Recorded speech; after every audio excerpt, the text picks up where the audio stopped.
Hello students, today I am going to prove midpoint theorem. So in midpoint theorem, what midpoint theorem says, the line segment joining the midpoint of two sides of a triangle is parallel to third side of the triangle and half of the third side. So this is my triangle ABC. What we have to prove? A line segment joining the midpoints of two sides. So here I am taking one point E, that is a midpoint of AB, and here I am taking one point F, that is a midpoint of AC. So according to statement, a line joining the midpoint of two sides of a triangle is parallel to third side. It's parallel to third side. See, the line joining the midpoints EF is parallel to third side. So you have to prove EF is parallel to BC. Okay, this is our first part that we have to prove. And come to again our statement. And is half of the third side. And this side EF is half of the third side. That is EF is equals to half of BC.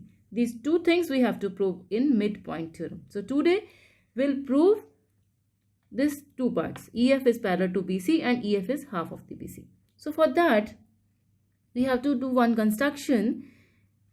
We'll draw one line CD. We'll draw here one line CD parallel to AB. Here is, I'm taking one point D. So I'm taking CD is parallel to AB. Why I did this construction? Because I have to prove this quadrilateral EBCF is a parallelogram. Because I have to prove EF is parallel to BC. If this quadrilateral is a parallelogram, then we can easily prove EF is parallel to BC. So for that we have to make one construction CD that is parallel to AB. Okay. If CD is parallel to AB, it will be parallel to BE also, because BE is a part of AB. Right. So now we'll do one construction. CD is parallel to AB and produce EF to point D. Here. Now I have two triangles here, AEF and CDF, right? I have two triangles, AEF and CDF. So to prove quadrilateral EBCF parallelogram, I did one construction, that is CD parallel to AB. So first we'll prove this quadrilateral EBCF is a parallelogram. So for that we have to make two triangles congruent. So I am taking two triangle AEF and CDF. Okay. Now in triangle AEF and triangle CDF. Please concentrate here. When you are taking any two triangles, then be careful. CDF I am taking, your all parts should be correspondent. The order should be same for both triangles. So I am taking AEF and CDF. So in that first part, I have AF is equals to FC. AF is equals to FC. Why AF is equals to FC? Because F is a midpoint of AC. Okay, this is your given. Okay, now second part, I am taking my two angles. Here I am taking angle 1 and here is angle 2. And third one is angle 3 and angle 4. Right? So I have now angle 1 is equals to angle 2.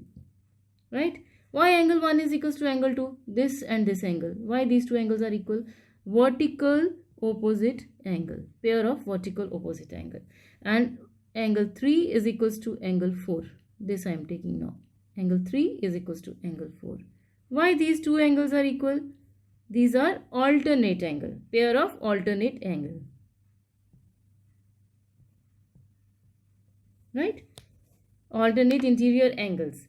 Because these two lines are parallel. CD is parallel to AB. In construction we did this. CD is parallel to AB. And that's why angle 3 is equals to angle 4. Okay. And AC is a transversal. So now I have one side, two angles. So my triangle, this implies triangle AEF is congruent to triangle CDF. Okay. Triangle AEF is congruent to triangle CDF. Correct?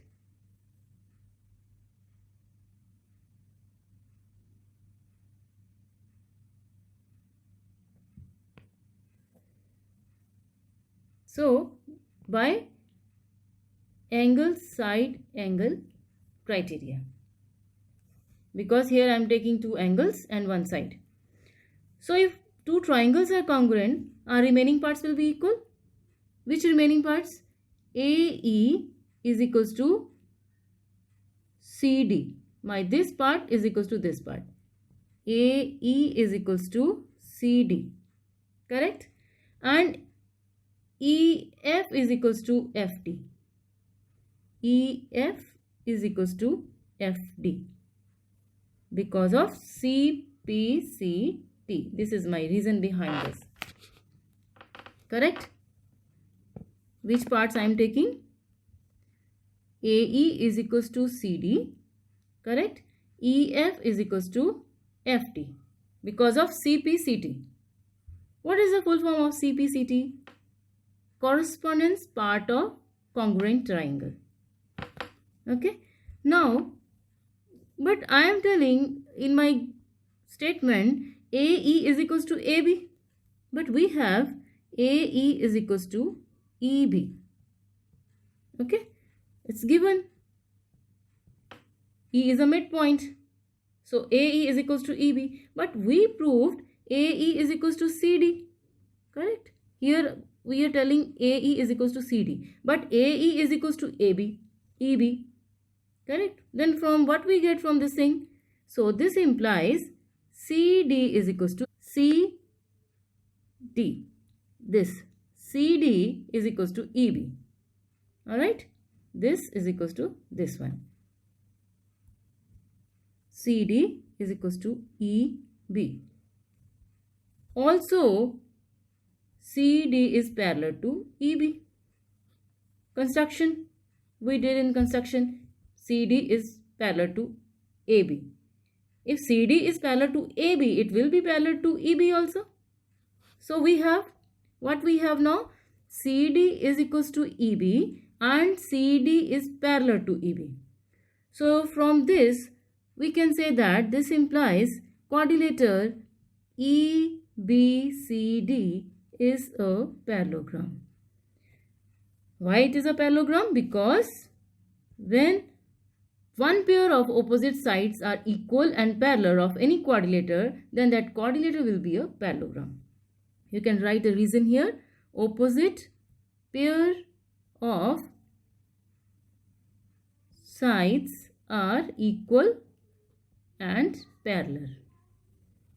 So for that quadrilateral EBCD is a parallelogram. Now if this quadrilateral is a parallelogram, if quadrilateral EBCD is a parallelogram, then we can say that the remaining part will also be parallel and equal. The other remaining part, that is, then BC is also parallel to ED and BC will also be equal to ED. Okay, this is the property of parallelogram, right? So here I am telling BC is parallel to ED.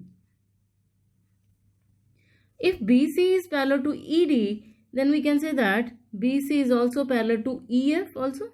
Okay, because EF is a part of ED. So one part is proved here. BC is parallel to EF, or you can say that EF is parallel to BC. This you have to prove. See, here we have to prove. The line joining the midpoints of two sides is parallel to the third side. So we proved here. BC is parallel to EF, or you can say that EF is parallel to BC. Right? Our first part is proved now. Now for second thing, we have to prove EF is equals to half of BC. So for that, we are telling the other side of parallelogram is equal. That is, BC is equals to ED. This. So we'll take this part now.